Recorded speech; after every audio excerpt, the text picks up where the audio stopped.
Welcome to World Buzz Bulletin.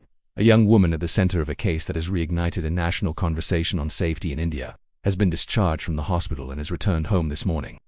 The survivor, who spent a week under intensive care following a brutal gang rape in a suburb of New Delhi, was met by a small group of family members and activists as she left the medical facility under a heavy security detail. While doctors have described her physical recovery as stable, they have emphasized that she faces a long and challenging journey ahead towards psychological healing. The case, which occurred during the New Year holiday period, triggered spontaneous protests across several major Indian cities, with demonstrators demanding faster judicial proceedings and more stringent enforcement of existing safety laws. Local authorities have confirmed that 4 suspects remain in custody, with investigators currently processing forensic evidence that they claim conclusively links the individuals to the crime. The state government has also announced the establishment of a dedicated legal team to ensure the case is fast-tracked through the court system, a move intended to address public anger over the typical length of such trials.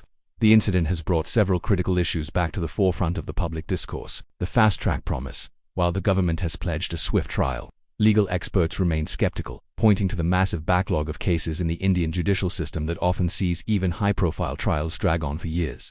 Urban safety infrastructure. The survivor's family has highlighted the lack of functioning street and CCTV cameras in the area where the attack took place, prompting an emergency audit of public lighting by municipal authorities. Victim support systems. Advocates are calling for more comprehensive state-funded counseling services, noting that survivors often face significant social stigma and a lack of long-term support once the initial media attention fades. As the survivor begins her recovery in private, her case has become a rallying cry for civil society groups planning a march for safety later this week. Government officials have met with activists to discuss the implementation of panic buttons in public transport and a more visible police presence in known dark spots across the capital. For now, the focus remains on the upcoming bail hearing for the 4 suspects, a proceeding that many see as the first test of the government's commitment to delivering justice. Thank you for watching World Buzz Bulletin.